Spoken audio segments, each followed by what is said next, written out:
আমি তা করি, আই ডু দ্যাট। ধরেন আপনি কোনো একটা কাজ করেন, তো সেটা একজনকে জানাচ্ছেন যে আমি তা করি, তাহলে ইংরেজিতে বলবো I do that. Hello everyone, আরেকটি ক্লাসে আপনাদের সকলকে স্বাগতম জানাচ্ছি ইংরেজি শেখার। তো আশা করছি আজকের এই সহজ ক্লাসটির মাধ্যমে আপনি অনেকগুলো সহজ সহজ ইংলিশ বাক্য শিখতে পারবেন, তাই সম্পূর্ণ ক্লাসটি মনোযোগ সহকারে করার চেষ্টা করবেন। চলো এটা করি, লেটস ডু দিস। ধরেন কোনো একটা কাজ করতে যাচ্ছেন, তো একজনকে অফার দিচ্ছেন যে চলো এটা করি, তাহলে বলবেন let's do this, let's do this. তুমি কি ধূমপান করো? Do you smoke? এই যে হ্যাঁ, আপনি যিনি আমার ক্লাসটি করছেন, আপনাকেও প্রশ্ন করেছি, আপনি কি ধূমপান করেন? যদি করে থাকেন তাহলে কমেন্ট করে জানাবেন, আর না করে থাকলেও কমেন্ট করে জানাবেন। আর আমি কিন্তু একদমই করি না। তুমি কি তাকে চেনো? Do you know her? এবার একজনকে চেনার কথা আরেকজনকে বলছেন যে তুমি কি তাকে চেনো, তা এমন বাক্যকে ইংরেজিতে বলবো do you know her, do you know her. কিন্তু হার তখনই বলবো যখন কোনো মেয়েকে চেনার কথা বলবো, আর যদি কোনো ছেলেকে চেনার কথা হয়ে থাকে তাহলে বলবো ডু ইউ নো হিম।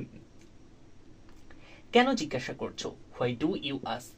এবার আপনাকে একজন একটা প্রশ্ন জিজ্ঞাসা করছে, আপনার কাছে মনে হচ্ছে উনি আমাকে এই প্রশ্নটা জিজ্ঞাসা করছে কেন, তাই তাকে বলছেন কেন জিজ্ঞাসা করছো। তেমন বাক্যকে বলবো why do you ask, why do you ask. আমাকে মিথ্যা বলবে না, ডোন্ট লাই টু মি।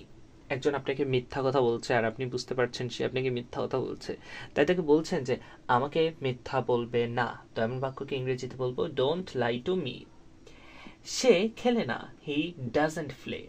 একজন খেলে না, কোনো খেলাই খেলে না, তাই আপনি বলছেন সে খেলে না, তাহলে বলবেন হি ডাজন্ট প্লে। আমি এটা নিজেই করেছি, আই ডিড ইট মাইসেলফ। এবার কোন একটা কাজ আপনি একাই করেছেন, মানে নিজে নিজে করেছেন, তাহলে সেটাকে ইংরেজিতে বলবেন I did it myself. Myself অর্থ নিজেই। তুমি কি তাকে দেখেছো? ডিড ইউ সি হার? এবার আপনার প্রিয়তমাকে কেউ দেখেছে কিনা সেটা আপনি একজনকে প্রশ্ন করছেন যে তুমি কি তাকে দেখেছো, তো এমন বাক্যকে ইংরেজিতে বলবো did you see her, did you see her. সে বাইরে যায়নি, হি ডিডন্ট গো আউট।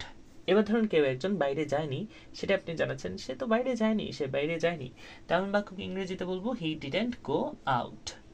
তুমি কি বললে? হোয়াট ডিড ইউ সে?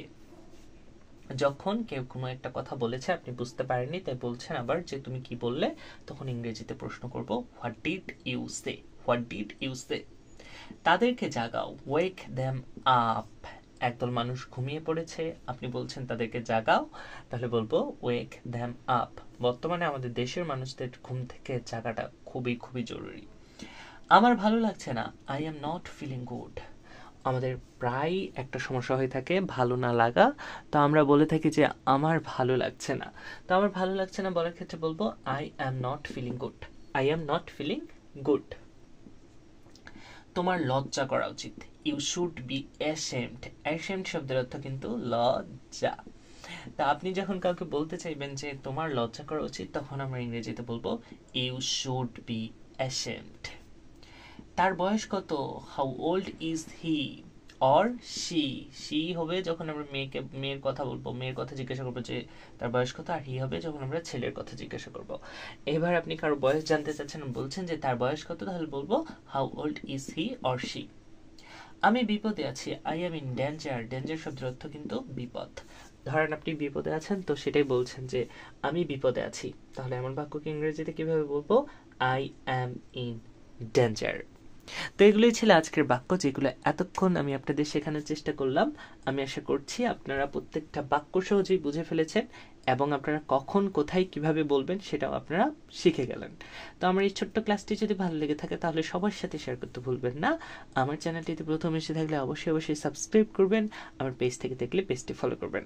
দেখা হচ্ছে পরবর্তী কোনো ক্লাসে, ততক্ষণ পর্যন্ত সবাই ভালো থাকুন, সুস্থ থাকুন, আল্লাহ হাফেজ।